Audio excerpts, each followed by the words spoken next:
오늘 하나님께서 우리에게 주시는 말씀 같이 보겠습니다. 마태복음 16장 5절에서 12절 말씀까지입니다. 마태복음 16장 5절에서 12절 말씀 같이 보겠습니다. 교독하도록 하겠습니다. 제가 한 절, 우리 성도님들이 한 절 이렇게 보겠습니다. 5절에서 12절까지 보겠습니다. 5절 제가 먼저 읽도록 하겠습니다. 제자들이 건너편으로 갈새 떡 가져가기를 잊었더니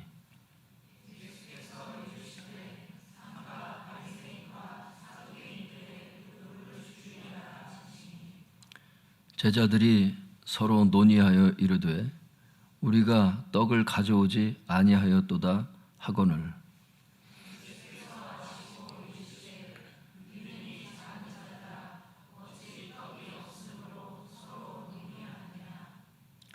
너희가 아직도 깨닫지 못하느냐? 떡 5개로 5,000명을 먹이고 주운 것이 몇 바구니며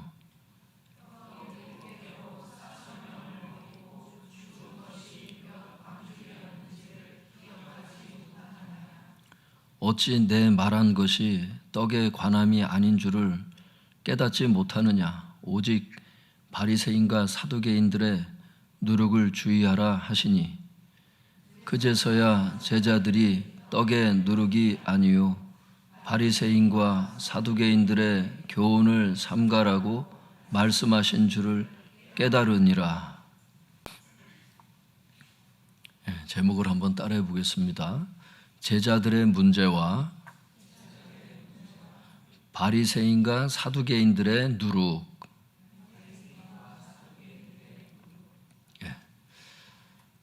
오늘의 제목은 제자들의 문제와 바리새인과 사두개인들의 누룩입니다.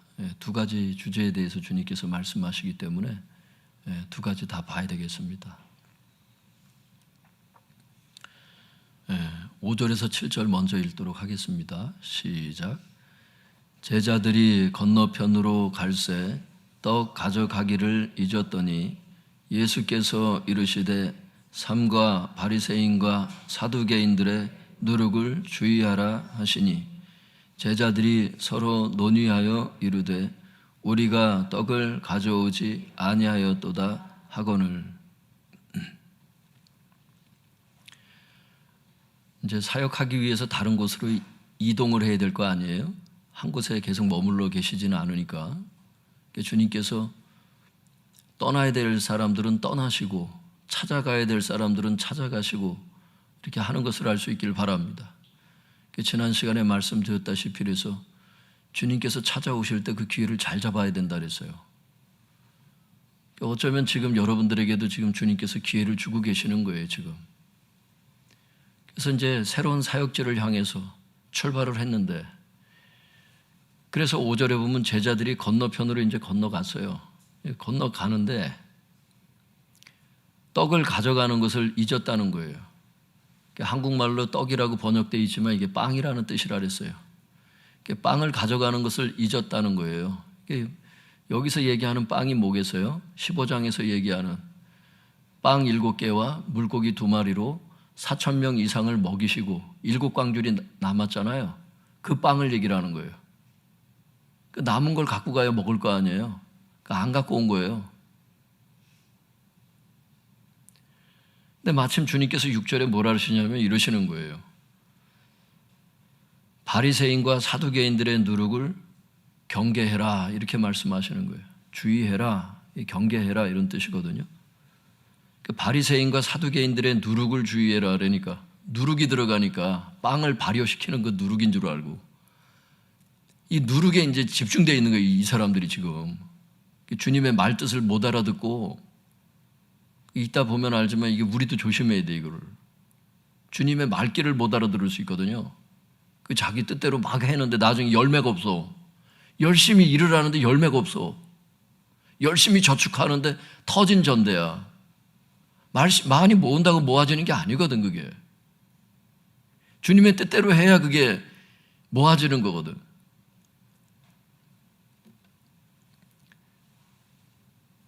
말 뜻을 깨닫지 못하고 제자들이 뭐라 그랬어요?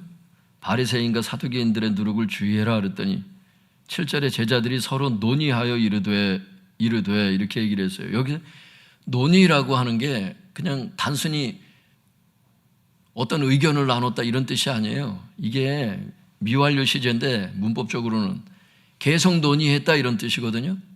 계속 논의를 했는데 어떤 주제를 갖고 논의를 했다는 거예요? 우리가 떡을 가져오지 아니하였도다. 이걸 가지고 계속 논의를 한 거예요. 그런데 8절에 이어서 보면 주님이 믿음이 작은 자들아 어찌 떡이 없으므로 서로 논의하느냐 이렇게 주님이 책망하시거든요. 그러니까 이 논의라는 게 단순한 의논을 나눴다 이런 뜻이 아니라고요. 문맥을 보면 주님 마음에 안 드는 거예요. 지금 믿음이 작은 것과 관련이 있다고. 그러니까 뭐예요? 빵에 대한 염려를 얘기를 한다니까. 이게 쭉 읽어보면 빵에 대한 염려 안 갖고 왔잖아 지금. 그러니까 누룩이라는 말을 딱 들으니까 주님의 말 뜻이 무슨 뜻인지 모르고 누룩이 꼽히는 거야. 이게 꽂히는 거야. 떡에 대한 염려, 빵에 대한 염려. 그러니까 예수님이 지금 함께 계시는데 염려가 들잖아요. 그러니까 예수님이 계시나 안 계시나 지금 관계가 없잖아. 지금 이 제자들에게는. 빵에 대한 염려가 왔다는 말은 주님이 계신 것에 대한 아무런 영향을 안 받는다는 뜻이거든. 그러니까 주님께 대한 불신앙이 같이 들어가 있는 거예요, 이게.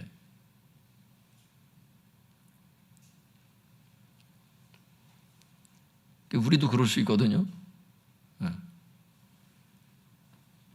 주님이 함께 계시는데 안 계시는 것 같아. 안 계시는 불신자들처럼 똑같이 염려가 되는 거예요. 그분이 계시는 게 무슨 의미가 있어? 지금 빵이 없는데. 조금 전에 그 기적을 경험했는데 이 생각을 한다는 게 참 놀랍게 여겨져요. 사실은 이 문맥을 보면. 그런데 그게 인간이더라고. 자꾸 까먹어요. 말씀을 몰라서가 아니야. 말씀을 안 들어서가 아니야. 설교를 얼마나 많이 듣고 귀가 이만해요. 지금 영적으로는. 하도 많이 들어서. 근데 말씀을 못 들은 사람처럼 문제가 닥쳐오면 또다시 염려가 시작되는 이게 인간이라는 게. 어떻게 하지? 주님께서 내 몸을 치료하신 걸 분명히 자기가 경험했어. 근데 다른 곳이 아파. 이번엔 또 어떻게 하지? 또 의사를 매달리는 거예요. 또. 병원에 가지 말라는 말이 아니라 기도를 안 해요. 주님이 계시는 것에 대한, 그래서 그분이 나에게 어떻게 해주실 수 있는 것에 대한 믿음이 없어. 또 시작이야. 또 다른 곳이 아프면 또 시작이고.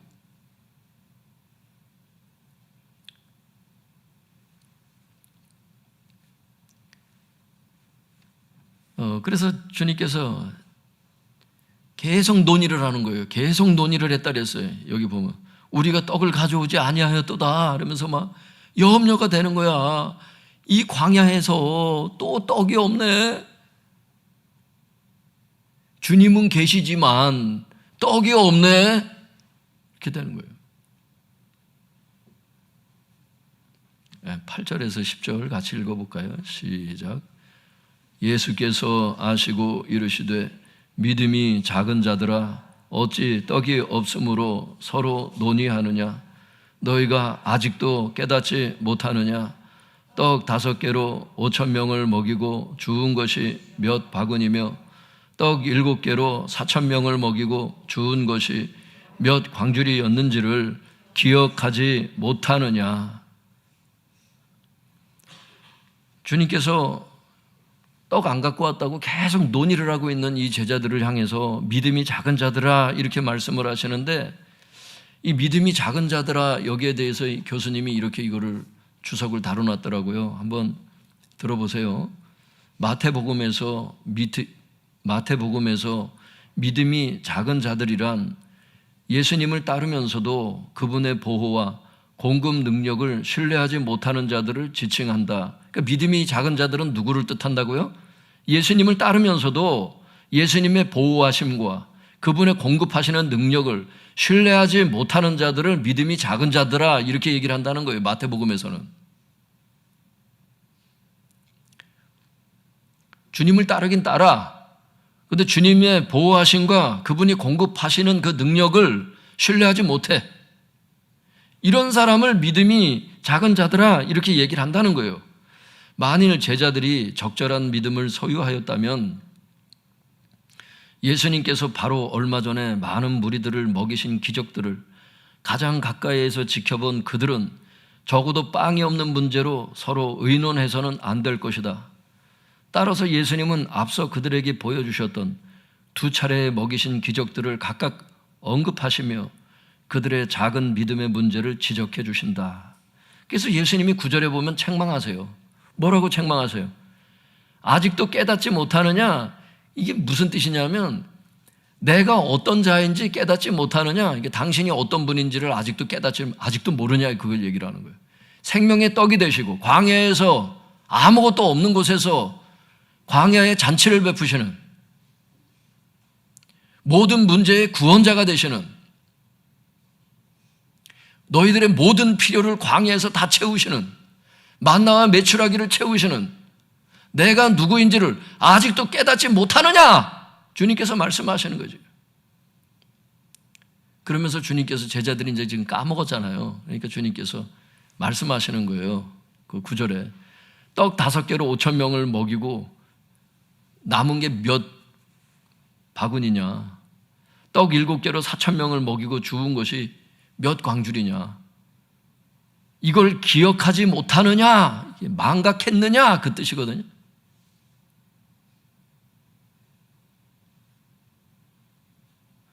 너 경험했잖아. 내가 구원자가 된다고 하는 것을 너는 경험했잖아. 기적을 맛봤잖아.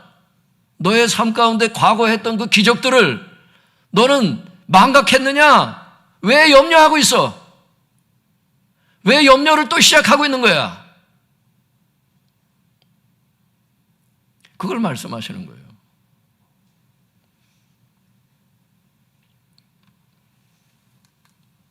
제자들의 문제가 뭐냐면 3가지라고 여기 나온 게 주님의 책망이 결국 이 3가지이기 때문에 첫 번째는 주님이 어떤 분이신지를 아직도 깨닫지 못하는 것.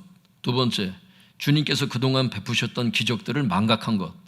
그래서 그 결과 떡에 대한 염려와 주님께 대한 불신앙 품었던 것. 이 3가지가 제자들의 문제였다고. 성경이 지금 이걸 얘기하고 있는 거예요. 성도님들, 우리도 똑같은 죄를 지을 수 있어요. 주님 앞에. 어떤 문제가 지금 여러분 가운데 저희들 앞에 이렇게 어떤 문제가 와 있을 수 있거든요. 삶의 문제들이 다 있을 수 있잖아요, 지금. 그 문제 앞에 딱 섰을 때, 문제가 다가왔을 때, 이 3가지가 없는지를 지금 돌아보라는 거예요.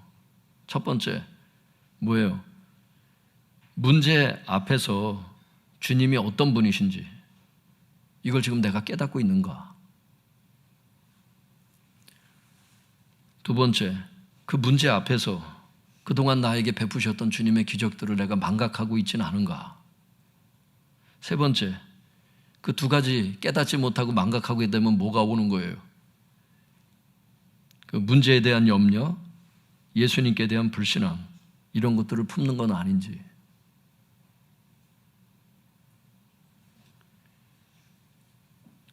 믿음이 작은 자들아 이렇게 말씀하세요. 나를 따르면서도 나의 보호와 공급을 신뢰하지 못하는 자들아. 문제 앞에서 우리가 뭘 해야 된다는 거예요? 주님이 구원자라고 하는 이 진리를 늘 기억할 수 있기를 바랍니다. 그리고 두 번째는 주님께서 그동안 베푸셨던 기적들을 그분의 그 하나님 체험했던 것들을 기억할 수 있기를 바랍니다. 그래서 결국 뭐 하자는 거예요? 주님의 보호하심과 주님의 공급하시는 그 능력을 신뢰할 수 있기를 바랍니다. 그러면 주님께서 뭘 하시겠다는 거예요? 이번에도 또 넘어가게 해 주실 것이다. 이게 복음이라는 거예요. 마태복음이에요. 마태복음. 복음서에 이게 기록되어 있는 거예요. 할렐루야. 문제에 잠식당하지 않길 바랍니다. 하나님께서 여러분의 가족들도 치료하실 거예요. 우리를 구원하신 주님께서 우리 가족들도 돌아보실 거라고. 우리의 기도를 하나님 다 듣고 계실 거라고. 응답하시는 것을 알 수 있기를 바랍니다. 너무 놀라운 거예요. 하나님은 응답의 하나님, 살아계신 하나님. 11절 같이 읽어보겠습니다. 시작. 어찌 내 말한 것이 떡에 관함이 아닌 줄을 깨닫지 못하느냐. 오직 바리새인과 사두개인들의 누룩을 주의하라 하시니. 계속 못 알아듣는 거예요. 또 말씀하셔. 어찌 깨닫지 못하느냐 이렇게 말씀하시거든요. 그 처음하고 중간까지 이렇게 보면 내가 말한 것이 떡에 관한 게 아닌데 어찌 깨닫지 못하느냐. 다시 말씀하시는 거예요. 바리새인과 사두개인들의 누룩을 조심하라고. 11절에 대한 주석이 이래요. 성도님, 학자들의 의견이 한번 들어보세요. 예수님의 경고에 있어서 누룩은, 예수님께서 말씀하신 누룩은 물질적인 빵과 관련된 것이 아니었는데도 정작 그들은 빵에 대한 자신들의 관심 때문에 그 누룩이 빵과 관련된 것으로 오해하였던 것이다.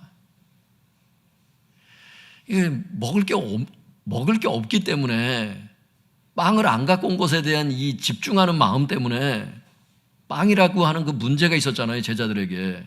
이 빵이라는 문제에 너무 집중을 하다 보니까, 그러니까 주님보다 빵에 대한 생각을 더 깊이 하다 보니까 오해를 했다는 거예요. 아까도 그 누룩이라는 말만 딱 듣고서는 바로 연결되는 거야, 그냥 그쪽으로. 우리가 이 묵상한다고 그럴 때도 그래서 조심해야 되거든요. 우리의 초점이 주님께 가 있어야 되는데 주님보다 문제에 더 초점이 가 있잖아요. 그럼 문제를 묵상하고 앉아 있어요. 기도 시간에도 계속 문제만 생각하지 주님께 기도가 안 되는 거야. 그래서 그래, 이게. 주님께서 뭘 말씀하셔도 계속 오해를 해. 못 알아들어. 제자 양육이 안 되는 겁니다. 그 원인은 왜 그러느냐? 초점이 지금 문제에 가 있어서 그래. 주님께서 그 문제를 얼마든지 해결할 수 있는 그분이 계시는데 그분께 초점을 두지 않고 문제에 계속 초점을 두다 보니까 머리가 아프고 잠이 안 오고 밤에 꼴딱꼴딱 새는 겁니다. 불면증이 이래서 오는 거 아니야. 우울증이 오고. 이 생각을 전환할 필요가 있어요. 계속 문제 한 가지 생각만 계속 하잖아요. 이상해. 하나님만 생각하는 건 병이 안 들어. 오히려 믿음이 생겨. 근데 하나님이 아닌 것들을 계속 묵상하잖아요. 그럼 자꾸 우울증 걸려. 진짜야. 만족이 없어. 지금 이 시대는요, 이게 육체적인 이 건강에 문제가 많이 있는 것도 사실이지만 지금은 육체적인 이런 어떤 거라기보다는 이 정신적인 이 건강에 문제가 많이 있어요, 지금은. 이 마음을 다룰 수 있는 곳이 없어. 인간을 지으신 하나님께 나와야 하나님께서 이 생각과 마음도 다루시는데, 뭐가 문제인지 그걸 다루시는데 주님께 수술받길 원치 않고 안 나오니까. 의사들을 찾아가긴 찾아가는데 맨날 돈만 갖다 바치지 낫지는 않아. 그런데도 또 내일도 또 가는 거야. 주님께 나오지를 않고 기도를 안 하고. 돈은 갖다 주는데 고쳐지지는 않아. 그거 참 이상하죠. 안 고쳐지는데 계속 가는 거야. 그런 게 많아요. 아세요? 그런 게 많다니까.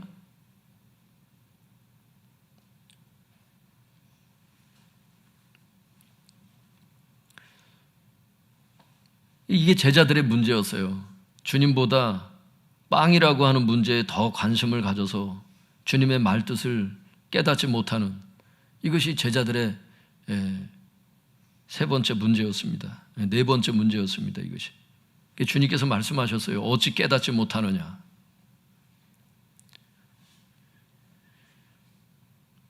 주님께 초점을 둘 수 있기를 바랍니다. 주님의 말뜻을 알아듣고 주님께 계속 말씀 양육을 받는 그 제자의 삶을 살 수 있기를 바랍니다. 설교 시간도 마찬가지예요. 설교를 한다고 다 듣는 게 아니더라고. 혼자 이게 쇼핑하는 사람들이 있어요. 이 정신이 계속 돌아다녀요. 계속 그 문제를 계속, 학생은요 계속 대학 생각하고 있고요, 저 학교 생각하고 있고요. 계속 학교에서 또 어려움을 당한 학생 같은 경우는 계속 왕따 되는 그것만 계속 묵상하고 있고요. 지금 주님하고 함께 있는데 제자들이 이렇게 행동했다는 거에 대해서 생각해 보세요, 성도님들. 육체적으로 주님이 함께 계시는데도 지금 이렇게 생각할 수 있다니까.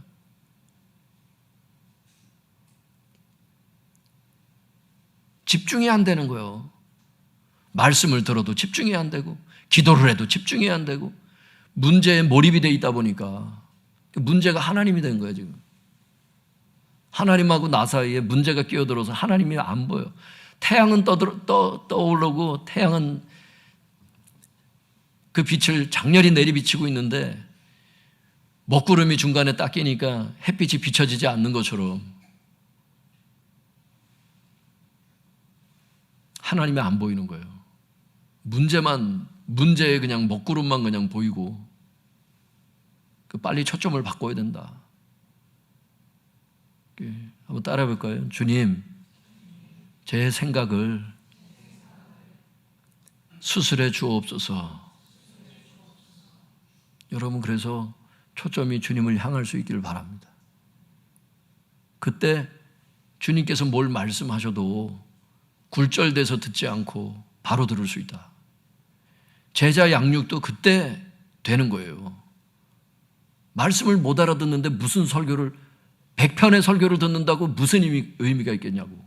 계속 그것만. 여러분, 그래서 설교를 들을 때요, 어떤 분들 그런 경우 있어요. 집에 가서 다시 들어. 근데 이런 설교가 있었나?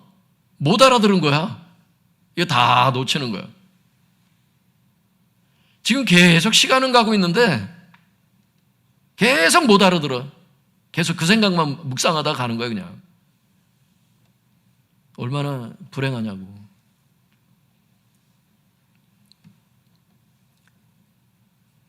생각을 잘 집중하셔서 주님께 초점을 두셔서 제자 양육을 잘 받고 주님의 말귀를 잘 알아들어서 실수하지 말고 잘 선택하면서 인생을 살아가야 되겠다. 할렐루야. 12절 말씀 읽어보겠습니다. 시작. 그제서야 제자들이 떡의 누룩이 아니요 바리새인과 사두개인들의 교훈을 삼가라고 말씀하신 줄을 깨달으니라. 책망을 받고 나서야, 그제서야, 이게 뭐냐면 주님의 책망을 들은 다음에서야, 이런 뜻이거든요. 주님의 책망을 듣고 난 이후에야 예수님의 말씀이 빵의 누룩이 아니라 바리새인과 사두개인들의 교훈을 경계하라는 말씀인 줄을 이제서 깨달았다고 이제 성경이 말씀하고 있어요. 주님께서 그래서 책망하는 거예요. 책망을 할 때 자꾸 이게 서운해하고 막 싫어하고 이러는데, 책망은요, 흔드는 역사가 있어요. 정신을 차리게 한다고. 그냥 평상시에 매너리즘에 빠져서 이렇게 가다가 한번 주님께서 책망을 하시면, 주의 종을 통해서 책망하시고 설교를 통해서 책망하실 때가 있고, 책망을 딱 들을 때 정신이 바짝 나는 게 있어요. 그때 깨달음이 오는 겁니다. 책망은 혼내기 위한 게 목적이 아니에요. 깨닫는 데 목적이 있는 거예요. 방향을 다시 설정하라는 거예요. 겸손할 수 있길 바랍니다. 적어도 책망을 듣고 고칠 수 있을 만큼의 겸손이 있어야 되는 겁니다. 근데 제자들이 겸손했어요. 그래서 듣습니다, 나중에. 주님께서 말씀하세요, 다시. 말씀하신 그거를 이제 깨달았다는 거예요. 뭘 깨달았대요? 바리새인과 사두개인들의 교훈을 삼가라고 말씀하신 줄을 깨달으니라. 그러면 이렇게 말씀하신 이유가 뭘까? 이거는 하고 맞춰야 되잖아요. 지금까지 바리새인과 사두개인들의 누룩을 주의하라. 이걸 계속 말씀하신 건데 앞에 것만 하고 12절에 대해서 얘기를 안 하고 끝나면 그냥 우리도 바리새인과 서기관들의 누룩이 뭔지, 왜 주의하라고 말씀하셨는지 그 이유를 모르고 그냥 오늘 돌아갈 수 있다는 거예요. 주님께서 바리새인과 사두개인들의 누룩을 조심하라 이렇게 말씀하신 이유가 뭘까요? 요거 하고 맞춰야죠. 예수님 당시 유대인들은 바리새인들의 형식주의와 사두개인들의 세속주의 가르침에 깊은 영향을 받고 있었습니다. 왜냐하면 이들이 유대교 지도자들이었기 때문에. 여러분, 이들의 설교를 들었다고. 근데 바리새인들이 뭘 가르치는 사람이었다고요? 형식주의의 가르침을 가르쳤어요. 외식의 삶에 대해서 가르쳤다고. 사두개인들은 누구예요? 정치인들이 많았어요, 여기에. 세속주의의 가르침을 가르쳤어요, 이 사람들은. 모든 정치인이 다 그렇지는 않았겠지만, 그 예수님 당시에 이 사두개인들은 세속주의에 빠져 있었던 사람들이었거든요. 그 차례로 설명을 드리면, 바리새인들의 형식주의라는 것은 뭐냐 하면, 신앙생활을 하나님 앞에서 하는 게 아니라 사람들 앞에서 하는 그런 신앙생활을 하라고 가르쳤어요, 이 사람들은. 주님께서 이걸 외식의 삶이라 그랬죠. 예를 들어서 개인적으로 주님 앞에 가서 기도를 할 수 있어요. 근데 이 사람들은 기도를 그렇게 안 해. 사람들이 다 보는 앞에서 큰 거리, 광장에 가가지고 막 손을 들고 기도했다 그랬어요, 이 사람들은. 왜? 사람들의 칭찬을 받기 위해서. 금식을 하는데 혼자 조용히 금식도 할 수 있잖아요. 근데 이 사람들은 얼굴에 슬픈 기색을 띠면서 금식하는 표시를 다 내면서 내가 얼마나 힘든지 그걸 표현을 해가면서 금식을 했어요. 왜? 내가 금식한다는 걸 사람들이 알아줌으로 말미암아 사람들이 나를 존경해 주기를. 이 형식주의예요. 이런 식으로 신앙생활을 했고 이렇게 가르쳤거든요. 옷수를 길게 하고, 지금으로 말하면 막 박사학위 받았다는 걸 막 흰 가운에 막 스토어에 막 여기 그냥 줄 쭉쭉 가게 해가지고 내가 박사학위 받았다는 거 표신 다 하고 그냥 나를 존경하라고 그냥. 형식주의죠. 천주교에 이런 것들이 싫어가지고 개신교가 종교개혁 때 일어나는데 똑같이 지금 이 짓을 하고 있어요. 똑같이. 모든 교회가 그런 건 아니겠지만 많은 분들이 그렇게 하더라고. 박사학위 받으면 3줄, 양쪽에 3줄 들어가잖아요. 박사학위 안 받았으면 그냥 밋밋한.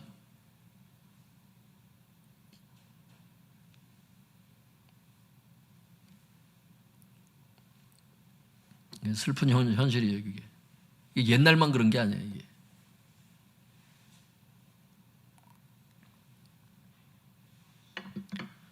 주님께서 비밀스럽게 그 구제를 하라 그러셨어요. 다른 사람을 도와줄 때는 티내면서 하지 말라고, 은밀히 구제하라고 그러셨다고. 그랬더니 막 광고하면서 구제하고, 내가 얼마를 기탁했다면서 막 사진 찍고 막 구제하고. 바리새인들이 그런 삶을 살았다니까요.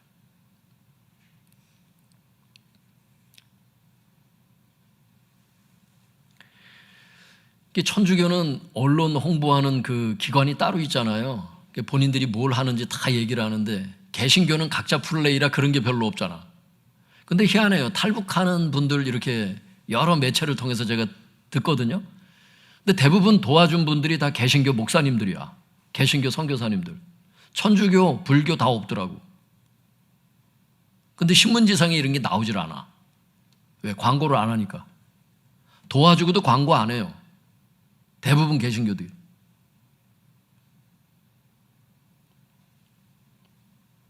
꼭 종교를 나누려는 건 아닌데 갑자기 생각이 나서 말씀을 드리는 거예요. 티내면서 하지 말라는 거예요, 주님께서는. 그런데 바리새인들은 그렇게 안 가르쳤어요. 형식주의를 가르쳤다고, 외식의 삶을 가르쳤다고. 사람들에게 칭찬을 받아야 직성이 풀리고 사람들에게 존경을 받아야 그것을 위해서 신앙생활을 한 거예요. 지금도 교회에서 그렇게 신앙생활을 하는 사람은 바리새인들을 따라가는 사람들이에요. 뭐 교회 봉사를 해도 칭찬을 듣기 위해서 한다든지, 그죠? 자기 이름을 내기 위해서. 우리 교회 성도님들은 뭐 자기 이름을 내기 위해서 뭐 찬조하고 이런 분들이 아니죠. 오히려 제 이름은 빼주세요, 뭐 이런 분들도 있고.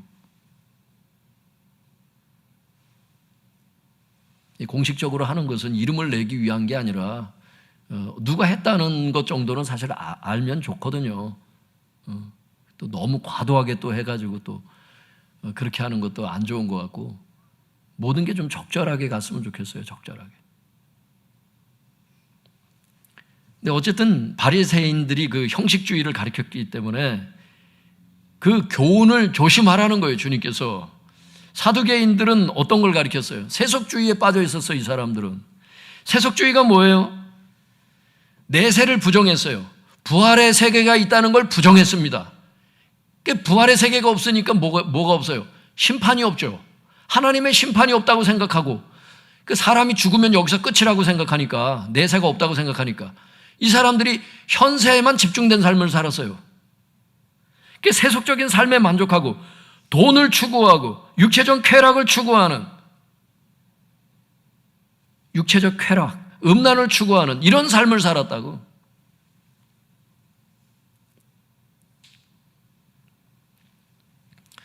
제가 예전에 그 어떤 형제를 알고 있는데, 예전엔 교회를 잘 다녔던 형제예요. 근데 지금은 유튜브가 많이 나왔잖아요. 학생들이 지금은 뭐 네이버 검색보다도 그냥 유튜브로 바로 들어가서 유튜브의 영향을 제일 많이 받는다 그러잖아요. 그게 어떻게 했냐면, 그런 데를 들어가가지고 내세가 없다고, 하나님은 죽었다고 하는 그 사신신학이 있어요. 그 사신신학에 영향을 받은 거야. 그런 선생님들이 있거든요. 그 얘기만 하면 아는 분이 있는데, 그분도 또 한동안 또 TV에 몇 년을 나와가지고 그냥 말 같지도 않은 또 그런 신학 얘기를 하더라고. 참, 신학교 교수라고 다가 아니고, 신학교 나왔다고 다가 아니에요. 그 형제가 그걸 유심히 본 거야. 그 동영상을. 지금도 신천지에서 여러분 얼마나 많은 동영상을 지금 뿌리고 있는데, 아무 설교나 들어서 되는 시대가 아니거든요, 지금은.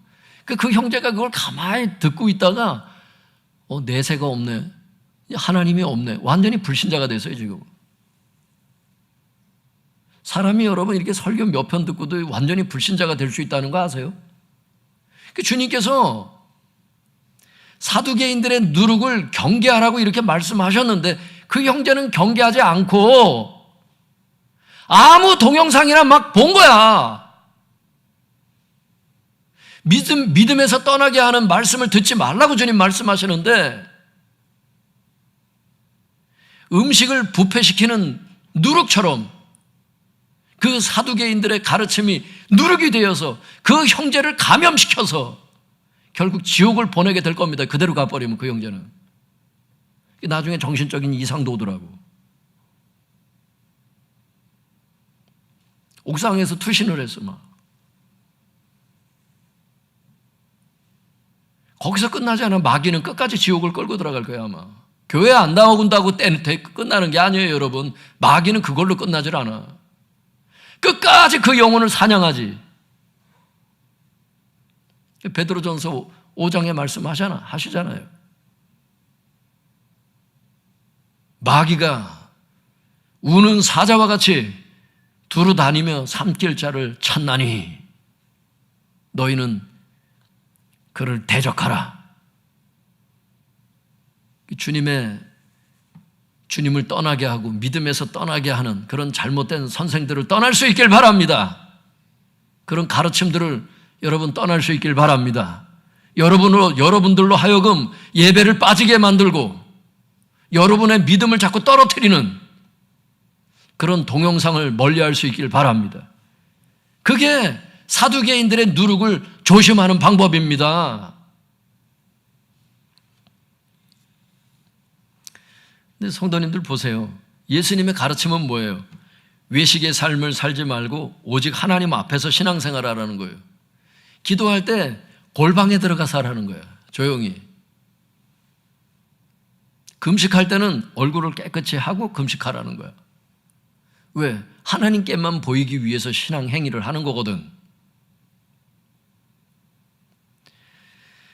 형식주의하고 반대되는 가르침을 하셨어요. 그리고 또 예수님은 어떤 가르침을 주셨어요? 내세가 있다고 말씀하셨어요. 그리고 죽음 이후에는 반드시 심판이 있다고 말씀하셨어요. 그래서 심판이 있기 때문에 이 땅에 사는 동안에는 순종의 삶을 살아야 된다고 말씀하셨어요. 믿습니까? 근데 성도들이요, 지금 많은 교회 성도님들이, 우리 교회 성도님들은 그런 분들은 없겠지만, 많은 분들이 어떤 생각하냐면, 내세가 있다고 말은 해요. 부활의 세계가 있다고도 말을 해요. 그래서 주님의 심판이 있다고 생각합니다. 그런데 불순종의 삶을 살아요. 다 있다는 거예요. 그런데 불순종해요. 자기도 알아요. 불순종한다는 거를.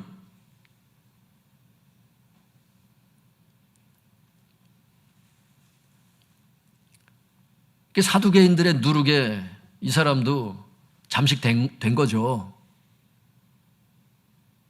여러분, 교회를 다녀도 바리새인과 사두개인들의 누룩에 감염된 사람이 많아요. 외식의 삶을 살고 불순종의 삶을 산다 이 말입니다. 예수님의 가르침과 정확히 반대의 삶을 산다 이거예요. 그러면서도 집사라고 그러고 직분자라고 그러고 봉사한다 그러고 자기를 내세운다고.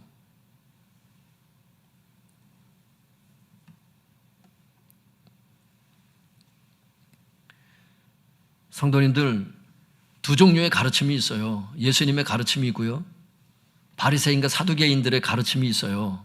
이 두 가지 가르침 중에 어떤 가르침을 따라갈 것인가, 선택은 각자의 몫이죠. 근데 선택을 일단 했잖아요. 계속 그 길로 갈 거 아닙니까? 결정된 대로. 어떤 사람은 이쪽으로 계속 갈 거고 어떤 사람은 이쪽으로 계속 갈 거예요. 근데 주님께서 이런 말씀을 주셨어요. 화 있을진저 외식하는 서기관들과 바리새인들이요, 너희는 천국문을 사람들 앞에서 닫고 너희도 들어가지 않고 들어가려 하는 자도 들어가지 못하게 하는도다. 마태복음 23장 13절. 예수님이 아닌 다른 가르침을 따라서 가잖아요. 바리새인들의 가르침을 따르고 사두개인들, 서기관들 이 가르침을 따라가면 지옥 간다는 거예요. 어떤 가르침을 따라갈 것인가, 이거는 각자의 몫이지만 선택에 따라서 지옥에 갈 수도 있고 천국에 갈 수도 있고 그렇다는 거예요. 그런데 바리새인과 사두개인들의 교훈을 따라가면 지옥 간다는 거예요.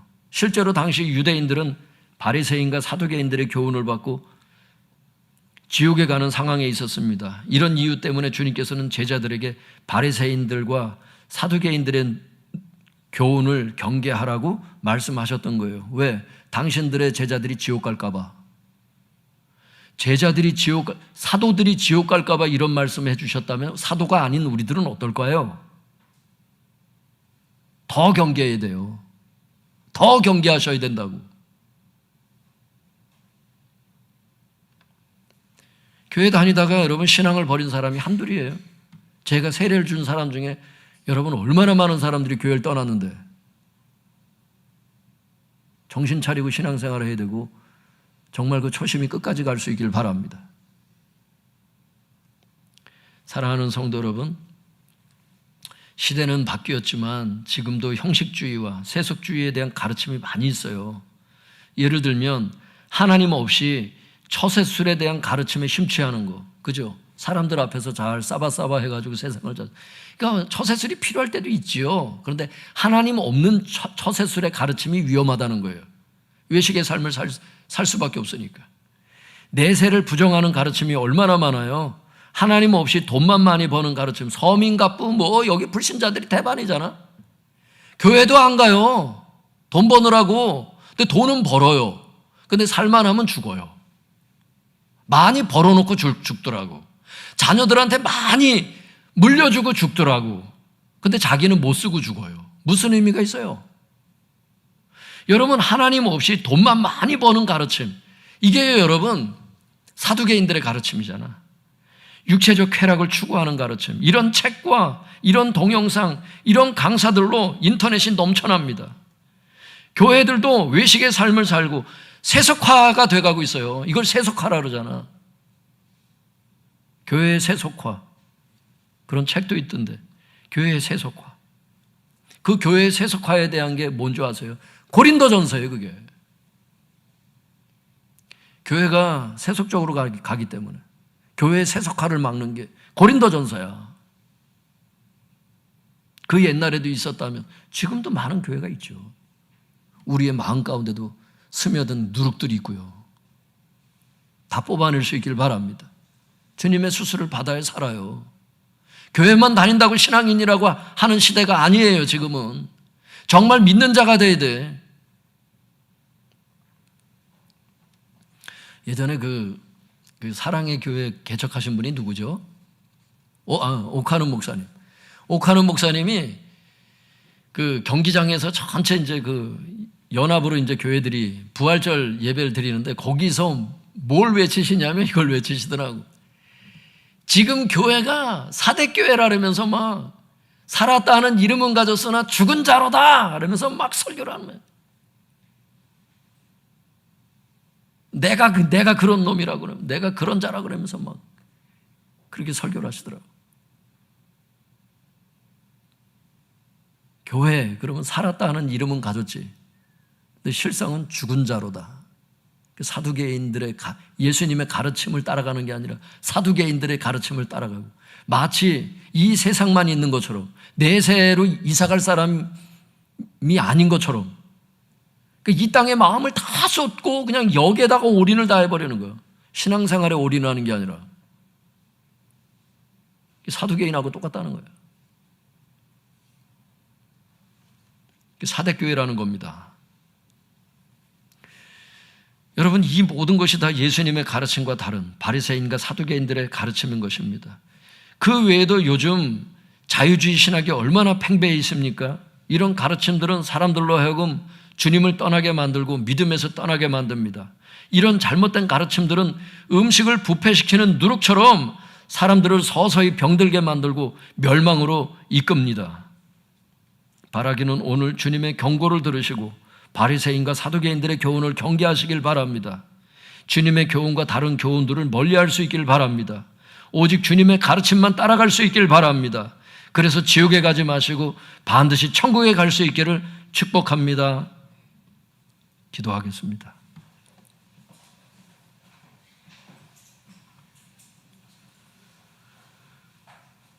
오늘 주신 말씀 붙잡고 같이 주여 주 부르짖고 같이 통성해서 기도하겠습니다. 주여